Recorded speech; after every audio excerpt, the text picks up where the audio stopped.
Hello YouTube, this is Tony X0 here with a deck profile of my Prophecy / Spellbook deck. It's been really good. Uh, Pretty happy with it. It's been winning a lot of my games with testing and stuff like that. So I'm gonna get on to the deck profile. I run 3 Junons, Engineering, but High Priest of Prophecy, pretty much the boss lady of the deck. Pretty much Hyperion, pretty much affects similar to Hyperion, except she can banish from the hand, which is really good, because it gets past cards like Macrocosmos and stuff like that. So it's really good in Necro Valley and stuff.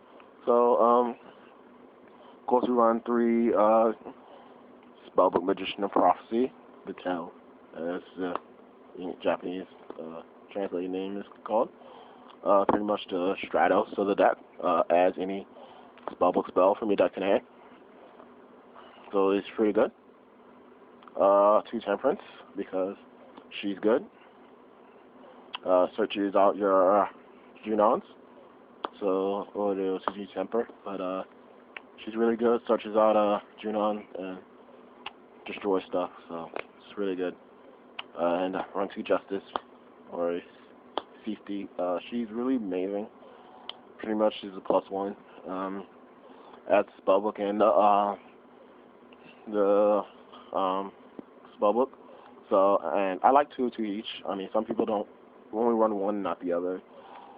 Some people run 2 Justice, 1 Temperance. But I like 2 each because I want to get my Priestess as fast as possible, and I don't want to run 3 because the deck's cloggy and gets cloggy, and I don't like that. So 2 has been working out for me. I can get High Priestess relatively fast. Or 2. And I like Justice because she's 16. I like Temperance because it's instant. It's instant. I can play like Star Hall or something that doesn't search and then get High Priestess out and punch Thunder King or something like that, or something like that. So that's why I run 2 and 2. Other non-spellbook cards is 2 Breakers. Breaker is really good. Pretty much get rid of back row, chain it with Wisdom. You get rid of 2 back rows. Same thing with Priestess. You can pretty much get rid of. You can really clean their back row with Breaker. So he's really, really good. And he's low 4, which is amazing. In this deck, he's the best low 4 in the deck. 2 Effect Vaders, because they negate effects. Pretty much it's Veiler. But also this is Spellcaster, so I can use it as a tuner. And so I can make synchro plays. So it's really good. And the last monster is Double Tragodia, because Tragodia is good. Pretty much, you're going to have a decent hand size, so Tragodia is really good. So that's my monsters. I run 16 monsters. Spells, I run 3 Spellbook Secrets. It adds any Spellbook card, including this guy right here, Spellbook Magician. So it makes a lot of combos of plays. It makes the deck run. It makes the deck engine go. I run 3 Spellbook Wisdom because it combos with a lot of the spellcasters like Breakers, High Priestess, and other synchros like Arcanine, stuff like that. And 2 Spellbook Powers because it's pretty powerful and gets over things. 2 Spellbook of Life because life is good. Brings back your monster. Brings back your High Priestess, or you can bring back Veiler for synchro plays, or other monsters for exceed plays. It's good. I got in 2 Grand Spellbook Tower because Grand Spellbook Tower is lets you draw and lets you get that extra draw. The extra draw per turn is really nice. Of course, you can miss timing with MST and stuff like that. But putting it in the graveyard is not all bad because you can use Fate or High Priestess to blow it up and get it back with Eternity. So it's not all lost. It's the most recyclable card. It's the most recyclable field spell in the game. So it's really good. And I run 2 Spellbook of Fate. I run 2 because 2 is good. I like 2. Some people like running 1. Some people don't run any.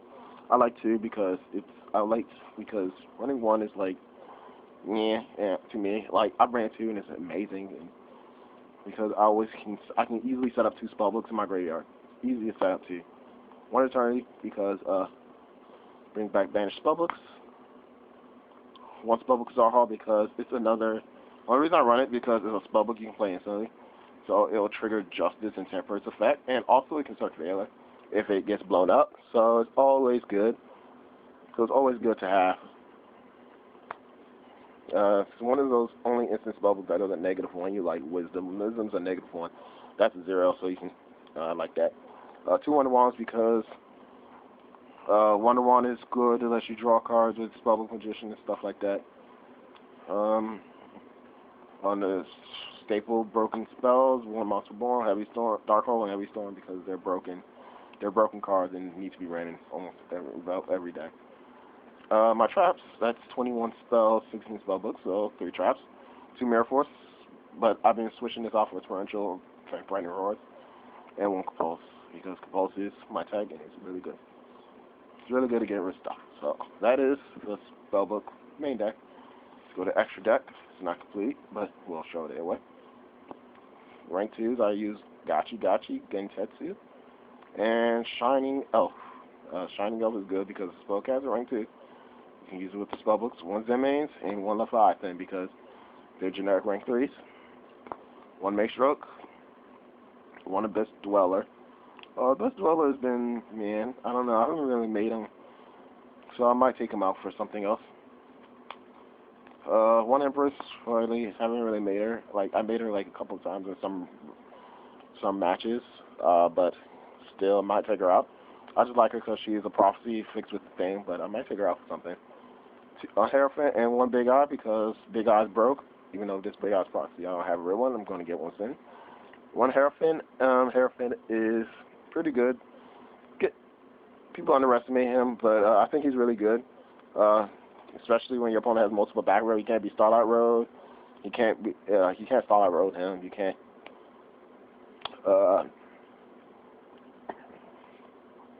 You can't use Revolution. Can't negate it with any form of that will destroy negation. It's kind of same thing as Stratos. So, and with Wisdom, you can get around skill drain. So it's like he gets around skill drain. So you can pretty much blow multiple back row. He gets rid of annoying side deck cards like that would ruin High Priestess like Iron Wall and stuff like that. It's 28 body, so he's really good. This is now for the synchros. 1 Hyper Librarian because Hyper Librarian is really good in this deck because of Spellcaster. This is proxy for Temple Magician. That's for level 6. Level 7s, more Arcanite because he's really good with Star Hall and other stuff. 1 Black Rose because it blows up. 1 Ancient Sacred Wyvern. This card is really, really, really good with Effect Veiler and Breaker. And it's just so good because if you make this early and you punch your opponent with like 2 Priestess, that's pretty much game. 2 Priestess in this, a Priestess in this is pretty much game. Because I do 35 and he gains 35, and then 35, 35, 21 is over 8,000, so that's really good game. So that's why in 1 Stardust, this might come out for something. But Stardust is still good, one of the good synchros. So that is my Spellbook deck. So this is my Spellbook deck. It's really good. It's been testing well.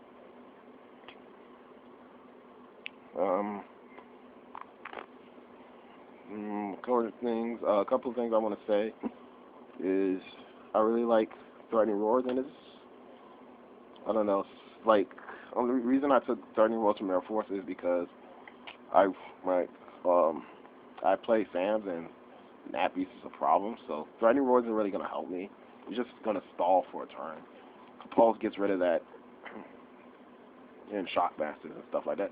Shockmaster is easier to deal with because I can Veiler it for a turn if I draw Veiler, but Nat Beast is just a super problem. Thunder King I can easily, and it's not just Thunder King. Thunder King is pretty much, if you play the deck right, Thunder King is not that hard to get around. The only time Thunder King is really a problem for the deck is if they summon it turn 1. That's it. Because you run traps, you run power, High Priestess, Tragodia,